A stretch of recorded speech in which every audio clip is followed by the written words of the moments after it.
The views and opinions expressed in this podcast are simply that, opinions. All are presumed innocent until proven otherwise in a court of law. Sensitive topics are discussed. Discretion is advised. Hi, I'm Vinnie Politan with another audio edition of Judgment with Ashleigh Banfield on the Court TV podcast. This week's episode dives deeper into the brutal murder of Travis Alexander and the subsequent trial of his on-again, off-again girlfriend, Jodi Arias.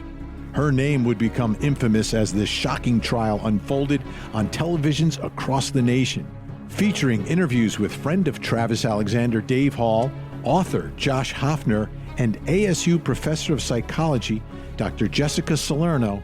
This is Judgment of Jodi Arias. This is the Court TV podcast.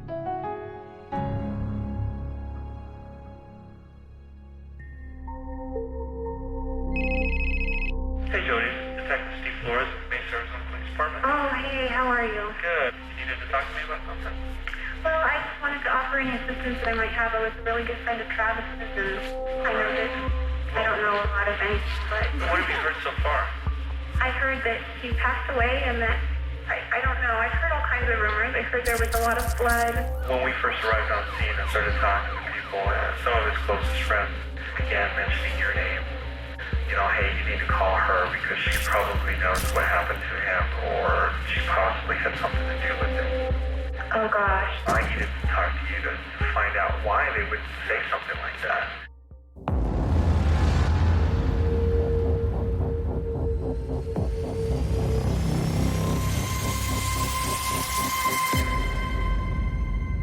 Mesa, Arizona, a suburb just 20 miles east of Phoenix, surrounded by the natural Sonoran Desert.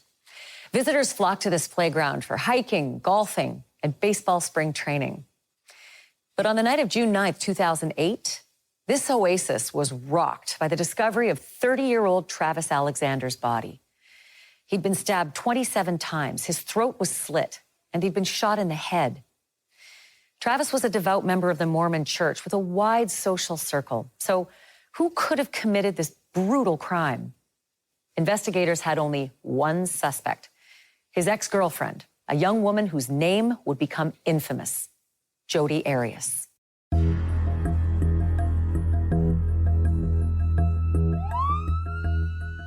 didn't hurt Travis. I would never hurt Travis. Travis Alexander had been stabbed 27 times and shot once in the head. Family and friends pointed at Arias, saying she was completely obsessed, and police say her DNA was found at the crime scene. But none of it proves that I committed a murder. A friend went over to Travis's house to see if he was okay because for days he hadn't answered his phone and hadn't returned any phone calls.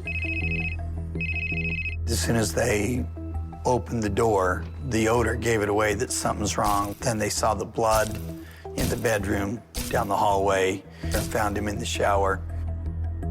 He was stabbed multiple times. He was slashed. Eventually, he was shot. Travis's acquaintances were telling the lead detective, this woman, Jodi, has been acting very strange and has been exhibiting some very bizarre behavior, and you should look at her.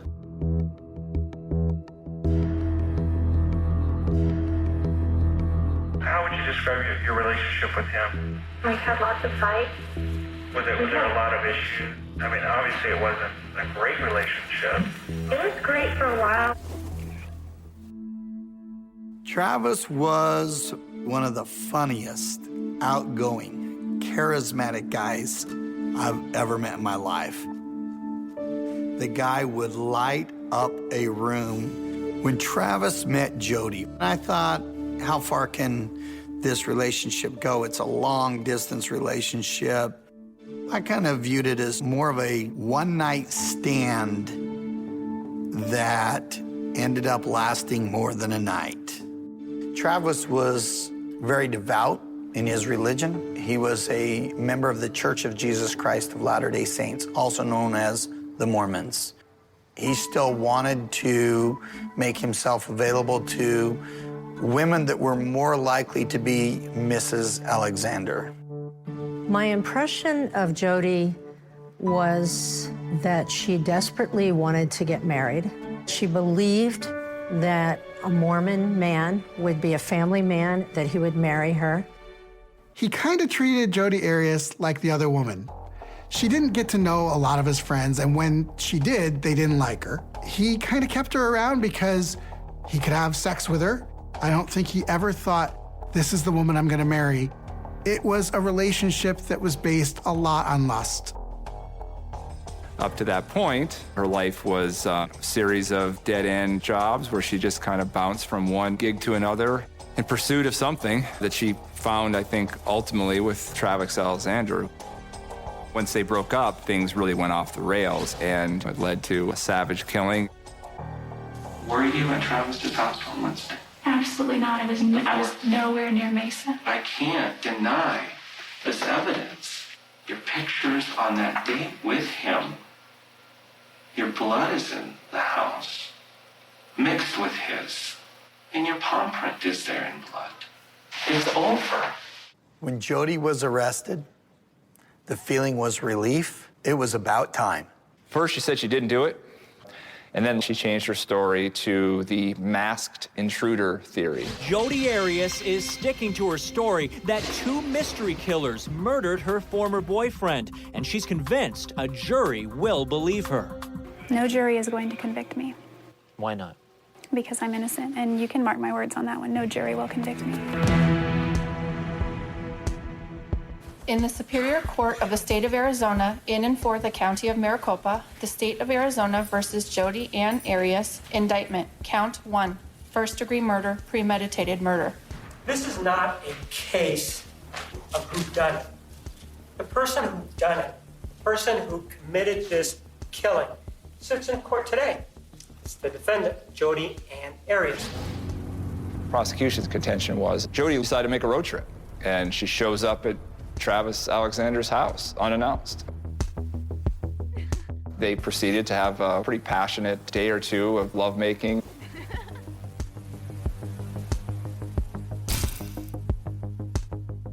She just liked to take pictures, and that was part of their thing.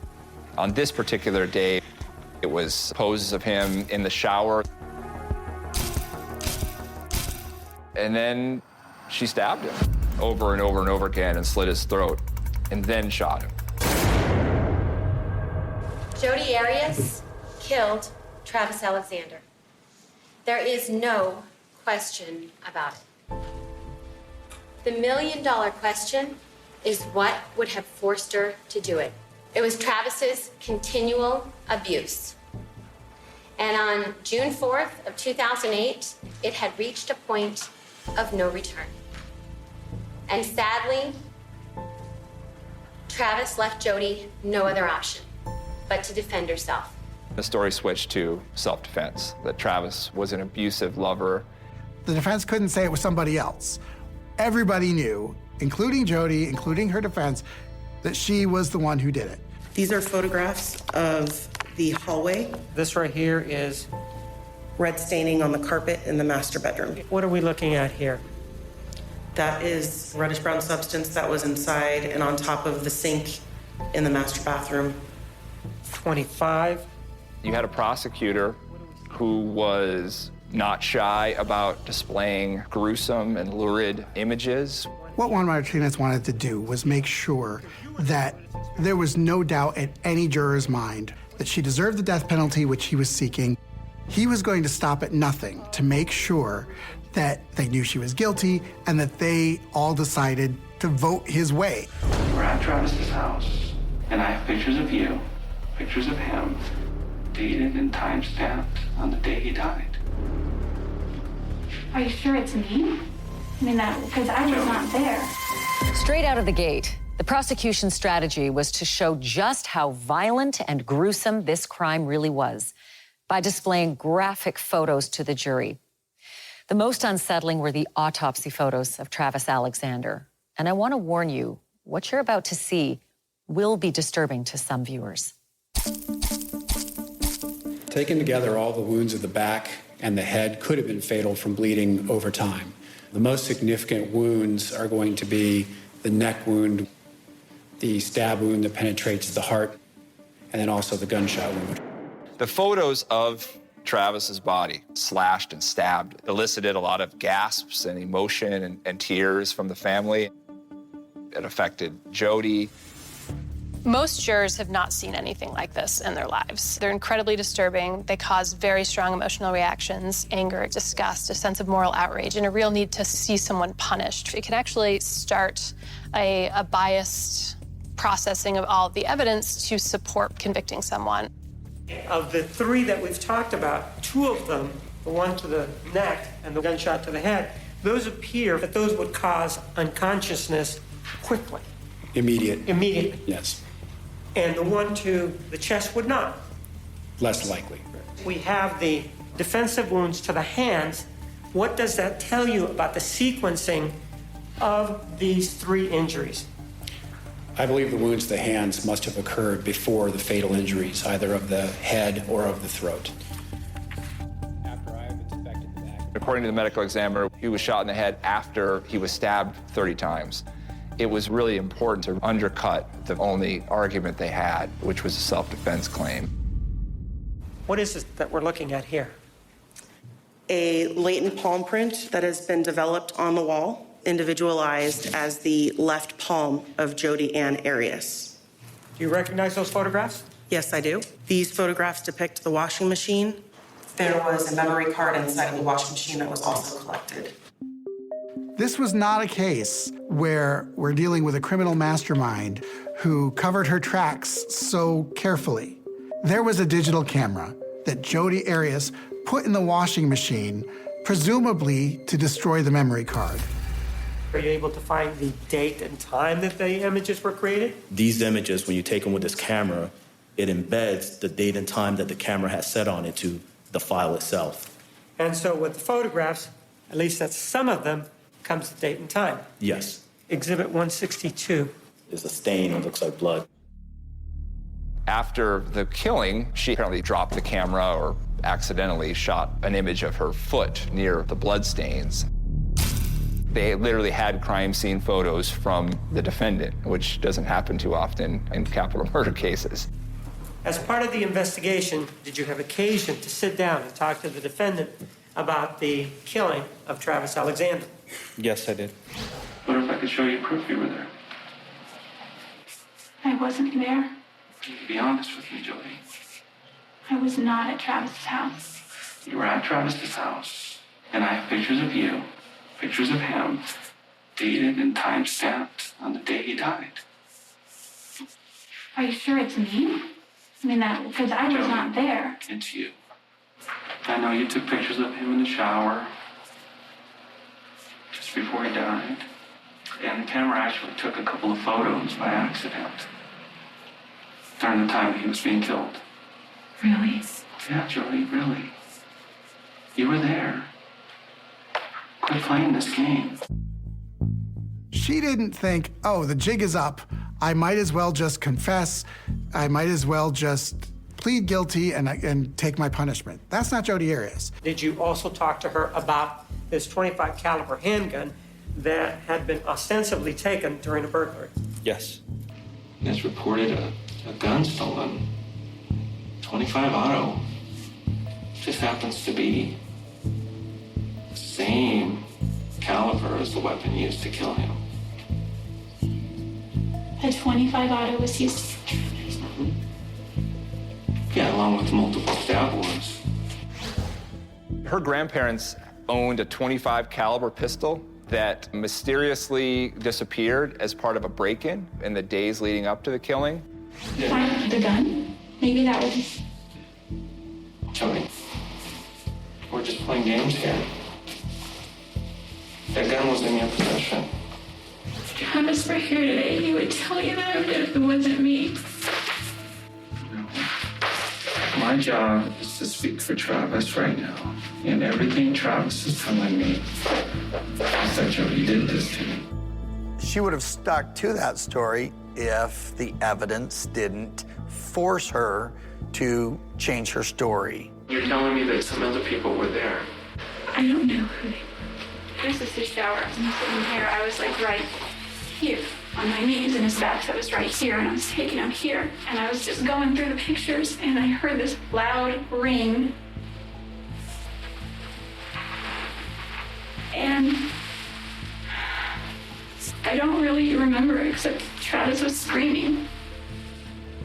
I think I got knocked out, but I don't think it was that long. Travis was bleeding everywhere. Because he's been shot at this time, right? Yeah, but he was still alive. Why didn't they kill you? Just because he said... He said that's not what we're here for. Jodi lied so many times, and each time she seemed to expect everyone to believe the news story. There seems to be a bit of narcissism. Oh, I'll be able to convince them. She might have had a lot of life experiences where she was able to convince people of lies. It's a different story now. She says she was there and she did it. If I hadn't seen it, I wouldn't believe it, the way Jodi Arias was on the stand. At this point in time, has he been physically abusive with you? He got angry and he crossed the room and he started shaking me. Did you kill Travis Alexander on June 4th, 2008?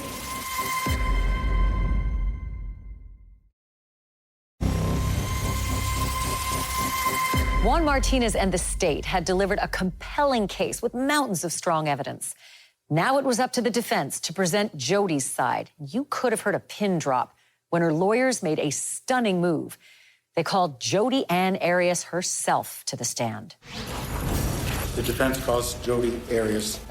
Arias, please stand to be sworn. When Jodi took the stand, I thought to myself, there is no way that her attorneys are in favor of this. Did you kill Travis Alexander on June 4th, 2008? Yes, I did. Why? The simple answer is that he attacked me. Obviously, it's a very bad idea to have somebody like Jodi Arias take the stand.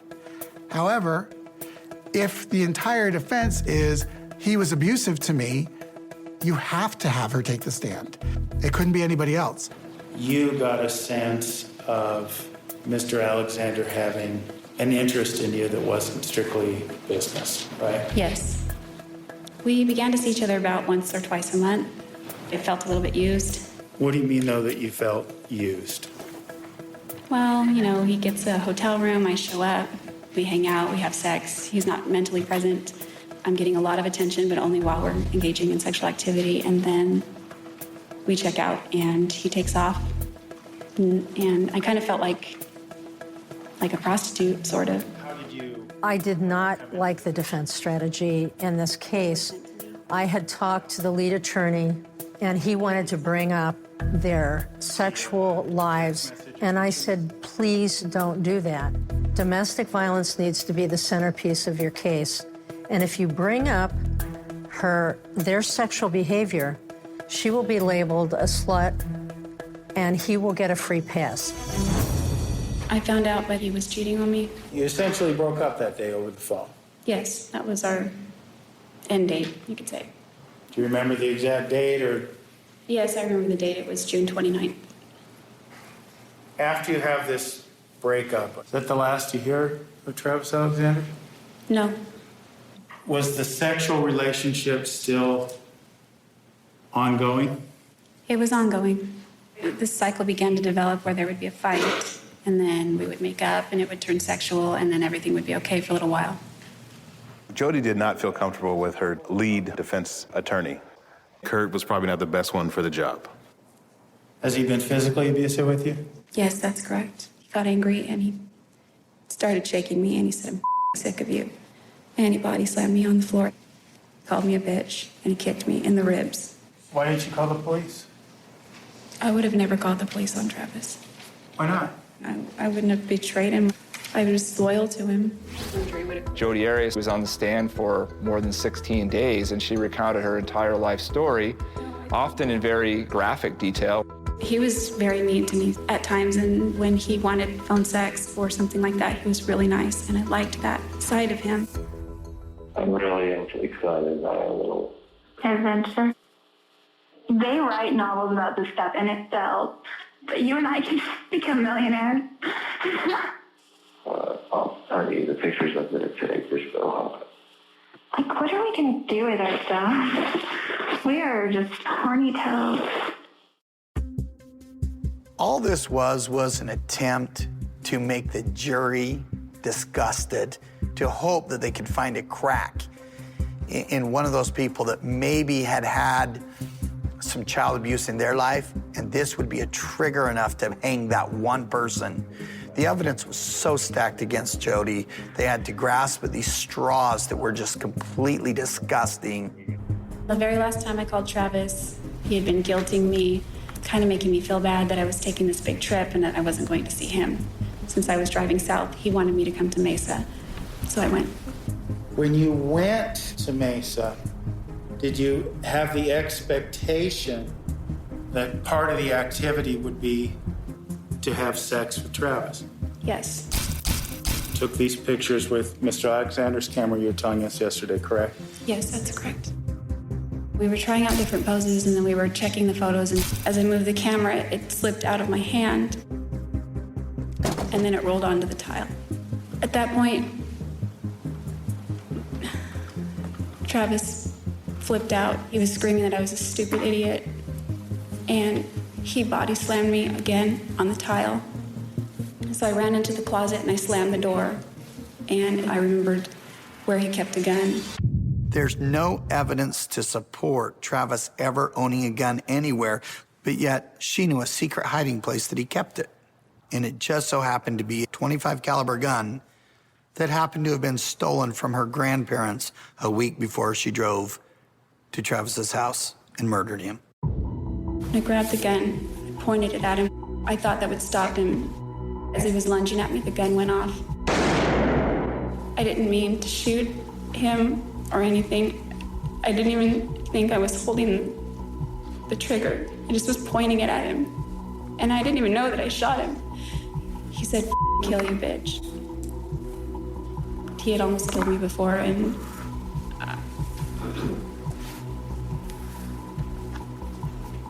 And what? there's a lot of that day that I don't remember. I don't know if I blacked out or what. There's a huge gap.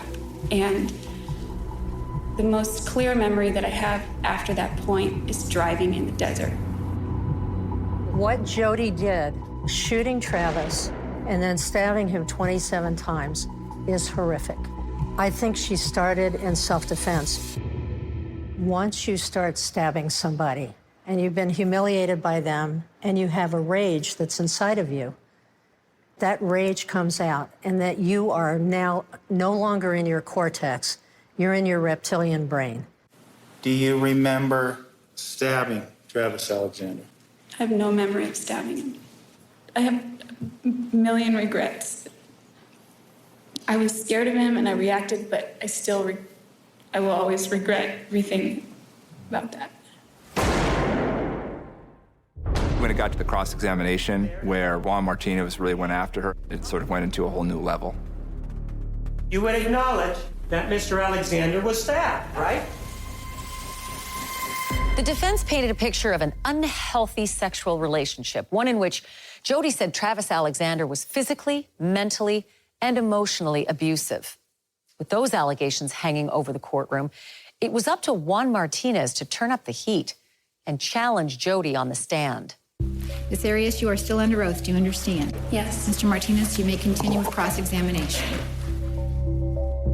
When it got to the cross-examination where Juan Martinez really went after her, it sort of went into a whole new level. Do you have problems with your memory? Occasionally. You didn't seem to have any problems on direct examination when you were talking to us about all the sexual exploits with Mr. Alexander, did you? I did have problems. You regaled us for days on end about his exploits, didn't you? I wouldn't say regaled. Jodi Arias would say whatever came to her mind. And unfortunately, what came to her mind didn't always make a lot of sense. What are we talking about here? You're talking about the truth. I'm talking about memory. Aren't we talking about answering the questions? I don't have a problem answering your question if I remember the answer. How can you tell us you don't know what it is? I'm nearsighted and I didn't get glasses until 2010. So you have a problem with telling the truth, don't you? Not typically. Do you remember having a conversation with Detective Flores of the Mesa Police Department back on July 15th, 2008? Yes. And this was the day that you were arrested, right? Yes. And during that time, you told him something, and let's take a look at it. One of the reasons I'm here is because I believe that you know some of these details. And I think you can help us. I would love to help you in any way that I can. Did you hear yourself telling the detective that you could help them in any way that you could? Yes. That's not true, is it? No, that was not the truth. And so you were thinking more of yourself when you made this statement to this detective, right? I'm not sure about that. Other than you, who would be sure about your statements? God? Well, God's not here. We can't subpoena him, right? I don't think so. You don't think so? Are you sure that we can't? Because it seems like you're leaving the door open for that. I don't think that she knew the gravity of the situation. It was more of, this is what I want to do to get my story out. And I think she was caught up in all the attention she was getting from around the world. You don't remember what you just said? I don't know. What do you mean you don't know? You just said offended was a good word, and when I used it, then you took issue with it. Is it a good word or is it not a good word? It depends on how you used it. Well, I'm saying you're the one that I asked you the question, that you were offended, and you said offended is a good word, right? That's what you said, right? I think so, yes. So, well, you think so means you don't know, right? I don't know. So how is it that if it just happened, you can't even remember what you just said? I think I'm more focused on your posture and your tone and your anger, so it's hard to process the question. So the answer is, it's again the prosecutor's fault because you perceive him to be angry, right? It's not your fault. Well, is somebody asking you whose fault it is? You did. Well, you seem to be pointing it at the prosecutor, right? So you believe the reason that you can't be effective on the witness stand is because somebody is asking you questions in a way you don't like. I think that was a compound question.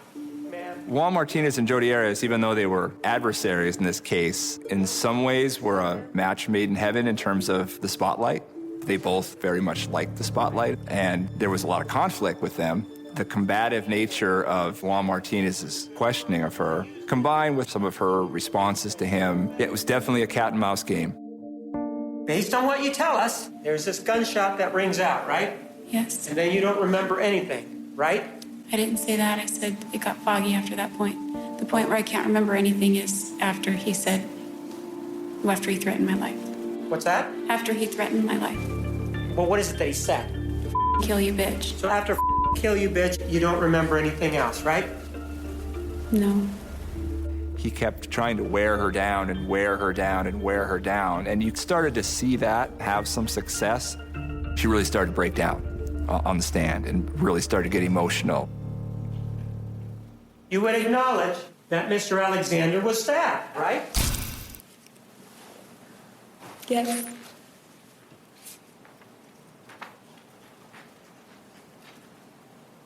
And you would acknowledge that that stabbing was with the knife, right? Yes. And according to your version of events, you would acknowledge that that stabbing was after the shooting, according to you, right?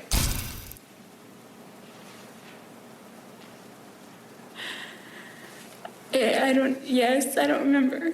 I'm not asking you if you remember, ma'am. I'm asking if you acknowledge that it would be you that did it, correct? Yes. And you would acknowledge that a lot of the stab wounds, and if you want, we can count them together, were to the back of the head and the torso, correct? Okay.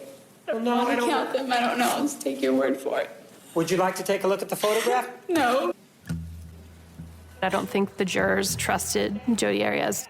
They felt that they were being manipulated by her. They might have even taken a little bit of satisfaction in seeing someone go after her. Ma'am, were you crying when you were shooting him? I don't remember. Were you crying when you were stabbing him? I don't remember. How about when you cut his throat? Were you crying then? I don't know. So take a look then. You're the one that did this, right? Yes. And you're the same individual that lied about all this, right? Yes. Are you saying that Mr. Alexander, when he was speaking with the defendant, was in the same relationship as you were with the defendant when you were speaking to her? If you were in my group, I would ask you to take a time out, Mr. Martinez.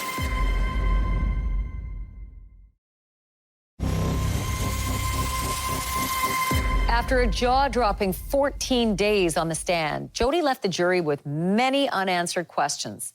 But in this courtroom, jurors were allowed to ask questions of their own, and they did. I just received some additional questions from the jurors. It looks like we have probably 100 questions. Arizona at the time was one of only 3 states in the nation where jurors can ask questions of the defendant. So as a result of that, you do get a window, an insight into the thinking of the jury. How can you say that you don't have memory issues when you can't remember how you stabbed him so many times and slashed his throat?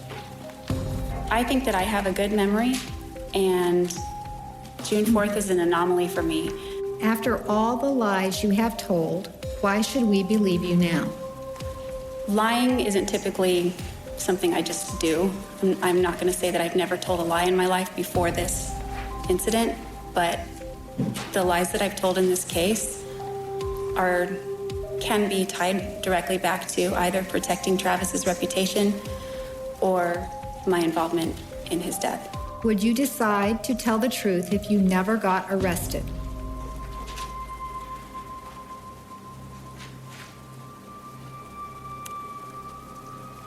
I honestly don't know the answer to that question. When you're on the stand for 16 days, that's a long rope to hang yourself on in terms of contradicting yourself. I think that the jurors didn't trust her, and I think that having her on the stand for that long just made it even worse.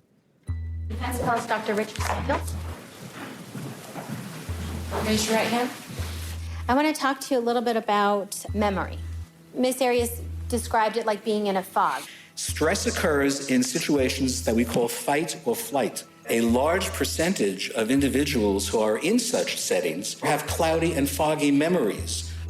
Once a person enters this state, any activities that are involved in fleeing seem to be able to occur, such as running away or getting into a car and driving away.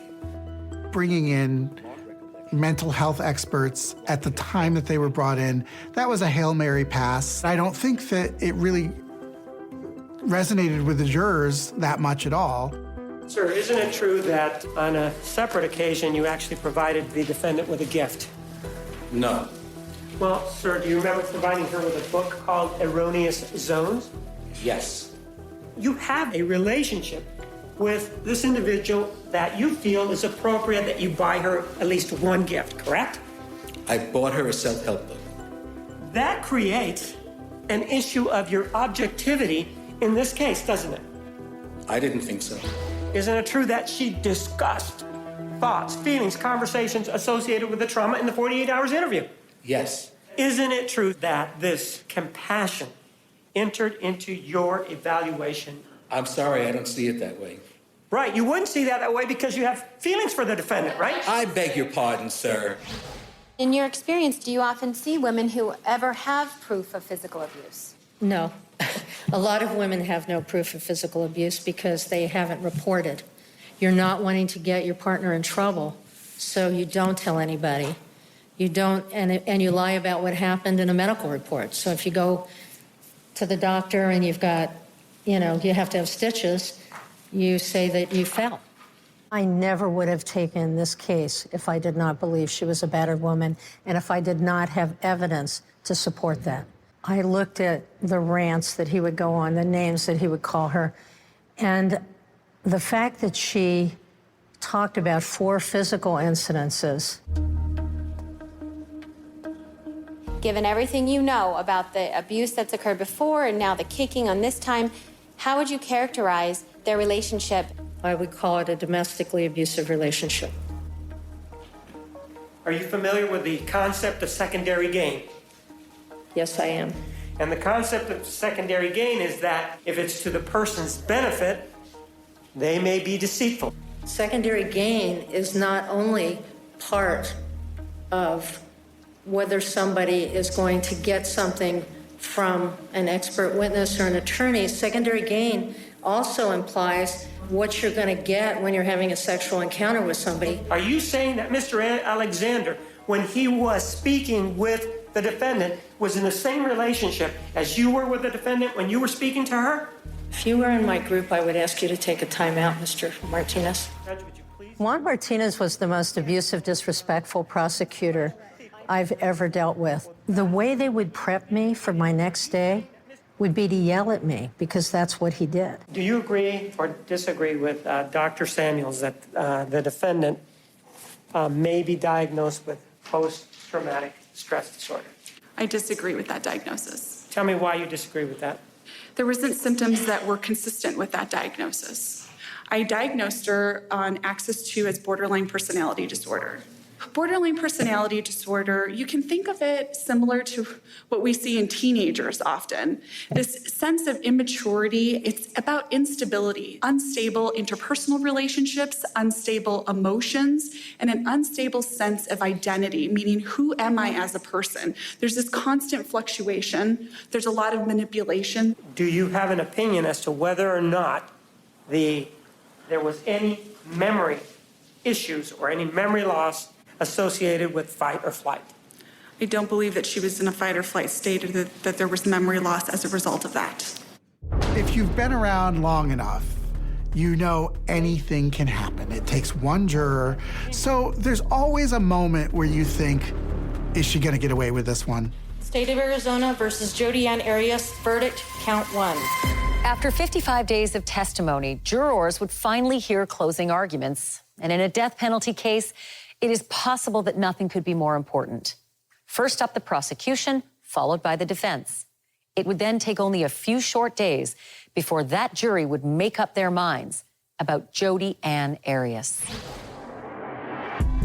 There was a lynch mob outside of the courthouse when Jodi Arias' sentence came down. Are you ready to meet your maker if that's their decision? I'm ready to meet my maker, but if that time should come, but if that's their decision, it would drag on for years and years.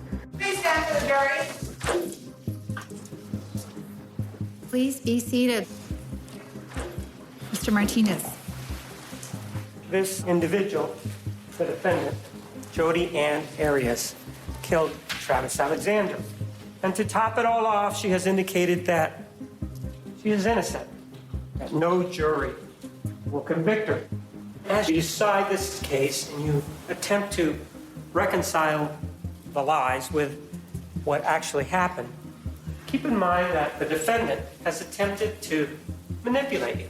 Your duty is to follow the law and apply it to the facts. The state is asking you that you return a verdict of guilty, and that you return a verdict of guilty as to first-degree murder, not only as premeditated murder, but also as to felony murder, for no other reason that it's your duty and the facts and the law support it. Thank you.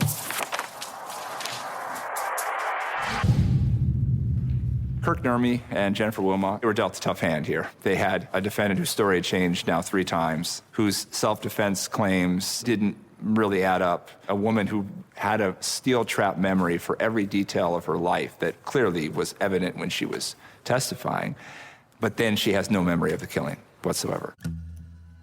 Fear, love, sex, lies, and dirty little secrets. Each one of these aspects of the human condition played a prominent role in the relationship that Jodi Arias shared with Travis Alexander. Ultimately, your job would be to determine one thing. Your job would be to determine what happened. Either what happened is that Jodi Arias defended herself and didn't know when to stop, or she gave in to a sudden heat of passion from a fight that began up in that bathroom. And that what she did under that sudden heat of passion. Demonstrative of that is this idea she doesn't remember any of it. If Miss Arias is guilty of any crime at all, it is the crime of manslaughter and nothing more. If you believe the defense, it could be a history of abuse that was triggered by Travis being violent in the moment. If you believe the prosecution, it could be a long-standing personality disorder like borderline. Over the course of their relationship, that built up to a boiling point and just caused her to snap. Please stand for the jury.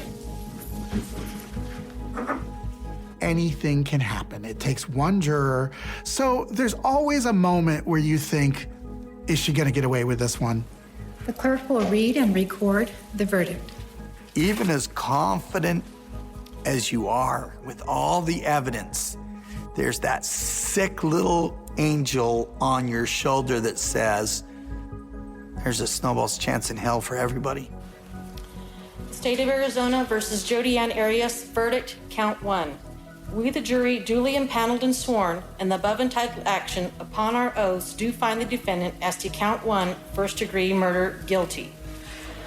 5 jurors find premeditated, 0 find felony murder, 7 find both premeditated and felony. Signed, 4-person. Is this your true verdict, so say you want it all? I just wanted to scream and shout and hug the family and celebrate, but you had to compose yourself. And I just remember thinking, finally, justice for Travis. Please stand for the jury. 15 hours was all it took for a conviction. It was a pretty clear situation. Asking for death is tantamount to suicide. Either way, I'm going to spend the rest of my life in prison. It'll either be shortened or not. If it's shortened, the people who will hurt the most are my family. I'm asking you, please, please don't do that to them.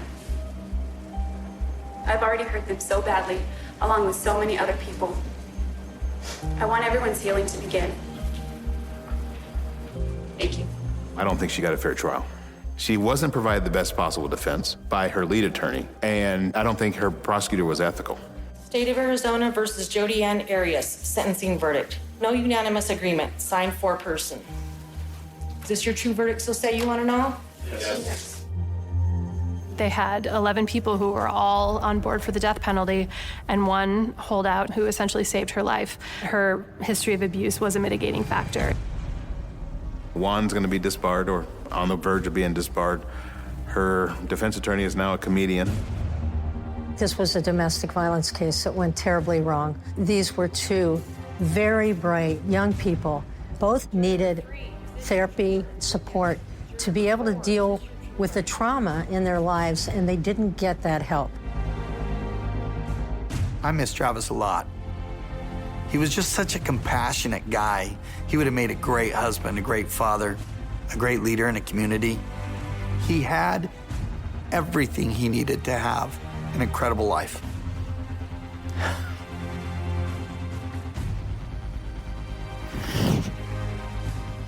And she stole it from him.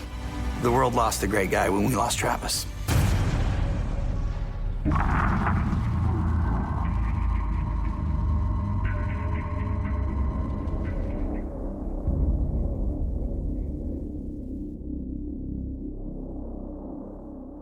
On October 21st, 2014, the Jodi Arias sentencing retrial began. Again, the jury was deadlocked on the death penalty, 11-1. So Judge Sherry K. Stevens sentenced Arias to life without the possibility of parole. I'm Ashleigh Banfield. Thanks for joining us. There you have it, another deep dive into a truly fascinating case. If you'd like to see the full Arizona versus Jodi Arias trial, you can watch it on demand on the Court TV website. Just check the show notes for the link. And if you want to keep up with the biggest current legal stories, be sure to tune into my show, Closing Arguments, weeknights at 8 p.m. Eastern. Thank you so much for downloading. And as always, please don't forget to hug the kids. This podcast is a production of Court TV. Go to CourtTV.com for more content, trials on demand, and to find out how to watch Court TV in your area.